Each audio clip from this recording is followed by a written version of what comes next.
There is a quiet problem ruining lives, not with noise, not with drama, but with silence. It doesn't announce itself, it doesn't kick down the door, it sneaks in politely, sits on the couch, and slowly takes over your life while you're busy calling it normal. And that problem is this. Most people are drifting through their days, mistaking activity for progress and comfort for success. Look closely at daily life and you'll see the symptoms everywhere. People wake up tired, not from hard work, but from meaningless repetition. They rush through mornings, survive through afternoons, and collapse into evenings wondering where the day went. Weeks blur into months. Months slide into years, and one day they look in the mirror and ask a frightening question. How did I get here? This problem is insidious because it doesn't feel dangerous at first. It feels safe. It feels reasonable. It feels like just getting by. Bills are paid. Responsibilities are handled. Life looks acceptable on the outside, but inside there's a quiet erosion of ambition, of purpose, of personal standards. Dreams don't die in dramatic explosions. They die in slow negotiations. Maybe later, when things calm down, next year. And here's the most dangerous part. People don't realize they're trapped. They think they're being practical. They think they're being patient. They think life just happens this way. But life doesn't drift upward. It drifts downward unless someone takes control. This hidden enemy steals not just success, but self-respect. You start lowering expectations, not because you want less, but because expecting more feels risky. You stop demanding excellence from yourself, calling it humility or realism, and slowly, silently, your standards shrink while your excuses grow. You see, the tragedy isn't that people fail. Failure is a teacher. The tragedy is that people settle. They settle for average days, average effort, average thinking, and then wonder why life feels average. They confuse being busy with being effective. They confuse motion with meaning. And the cost is enormous. Potential unused, talents undeveloped, time spent but not invested. Because time, unlike money, never comes back. Once a day is gone, it's gone forever. Now here's the good news, and this is important. This problem is not permanent. It is not fate. It is not personality. It is not luck.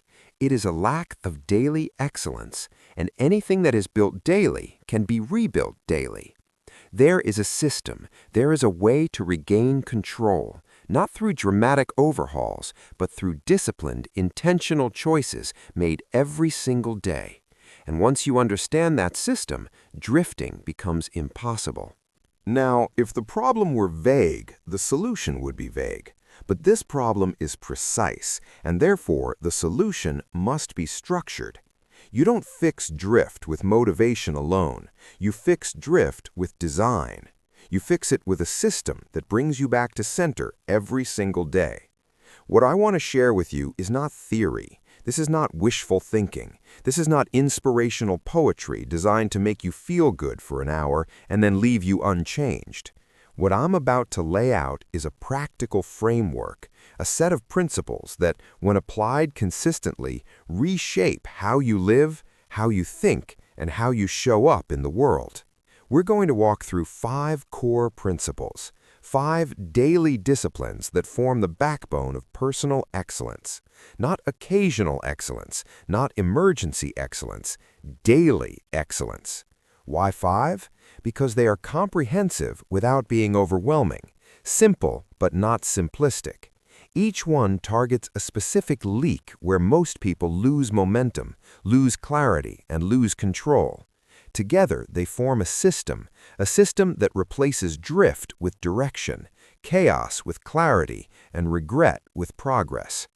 This system works because it doesn't depend on mood. It doesn't require perfect circumstances. It doesn't wait for inspiration to strike. It operates on a higher law, the law of cause and effect.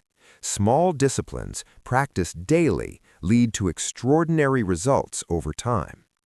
You see, success is not an event, it's a lifestyle. and lifestyles are built one day at a time. This system counteracts the hidden enemy we talked about by raising your standards, sharpening your awareness, and reconnecting you with intentional living. If you apply these principles, you won't need to chase motivation. You won't need to wait for confidence. You will build momentum. And momentum, once established, becomes your greatest ally. So let's begin. Let's dismantle drift and replace it with mastery, one principle at a time. Point 1. The comfort trap. Comfort is one of the most socially acceptable dangers in modern life. No one warns you about it. In fact, society celebrates it. Convenience, ease, shortcuts, quick fixes. Comfort is marketed as success. But comfort, unchecked, is a quiet thief. The subtle danger of comfort is that it dulls hunger. When life becomes too easy, growth becomes optional. And when growth becomes optional, decline becomes inevitable. People don't stop growing because they fail. They stop growing because they get comfortable where they are. Comfort whispers rational lies. You've done enough. You deserve a break. Why push so hard? And the tragedy is, these statements sound reasonable, but reasonable today can become regret tomorrow. Think of comfort like a warm chair by a fire. Sit down for a moment, it feels good. Sit too long, and you fall asleep. While you're sleeping, opportunities pass, skills rust, and ambition cools. The fire that once energized you now makes you lazy. The cure is intentional discomfort, not suffering for the sake of suffering, but choosing growth over ease. Choose the harder conversation. Choose the extra effort. Choose the discipline that your future self will thank you for. Daily excellence demands that you ask one simple question. What is the uncomfortable action that will move my life forward today? Do that, and comfort loses its grip. Comfort must be managed, or it will manage you. Point 2. The discipline gap. Everyone wants results, but few people fall in love with discipline. That's the gap. Discipline is the bridge between intention and achievement, yet it's often misunderstood. The subtle danger here is inconsistency. People do the right things, but not long enough. They start strong, then fade. They confuse intensity with commitment. Discipline is not heroic effort, it's boring consistency. Imagine a farmer who plants seeds but refuses to water them daily. He checks the field every morning, disappointed nothing has grown, yet unwilling to do the small, repetitive work required. That's how most people treat success. Discipline is simply a series of small promises kept to yourself. Miss them repeatedly, and you lose self-trust. Keep them, and confidence grows naturally. The cure is to lower the drama and raise the consistency. Don't ask, "Can I do this forever?" Ask, "Can I do this today?" Excellence is built in ordinary moments done extraordinarily well. Daily discipline is the price everyone must pay. Pay it early with effort, or pay it later with regret. Point 3. The blame leak. Blame feels good in the short term. It protects the ego. It explains failure without requiring change. But blame is one of the fastest ways to drain personal power. The danger of blame is that it hands control to external forces, the economy, the boss, the past, the system. When blame increases, responsibility decreases, and with it, the ability to change. Blame is like punching the steering wheel while your car drifts off the road. It releases emotion, but fixes nothing.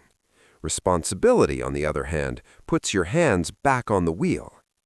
The cure is radical ownership, not guilt, ownership, saying, "This is my life, these are my results, and therefore I can change them." The moment you accept responsibility, options appear, energy returns, momentum starts again, because you can't fix what you refuse to own. Excellence begins when excuses end.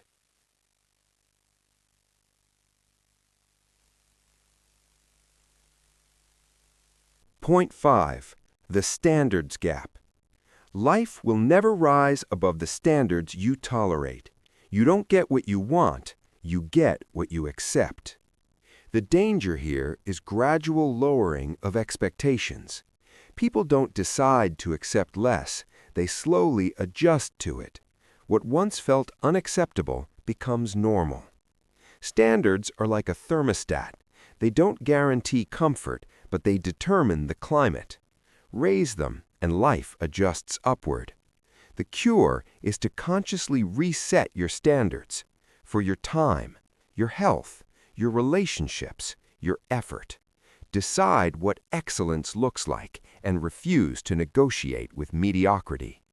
When standards rise, behavior follows, and when behavior changes daily, destiny changes permanently. Now let's bring this together. The problem was drift, silent, comfortable, unnoticed drift, and the solution is daily excellence, intentional, disciplined, conscious living. Not someday excellence, today excellence. You don't need a new life, you need a new approach to the life you already have. You don't need more time, you need higher standards for how you use the time you've been given.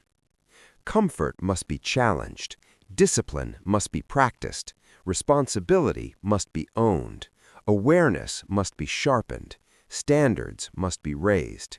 This is not about perfection, it's about direction. One decision today, one disciplined action today, one standard raised today. Because here's the truth, your future is not built in the future, it is built today, quietly, repeatedly, deliberately. So start now. Start small, but start deliberately. Take charge of the day, and the days will take care of the years. Build daily excellence, and life will reward you with extraordinary results. Begin today.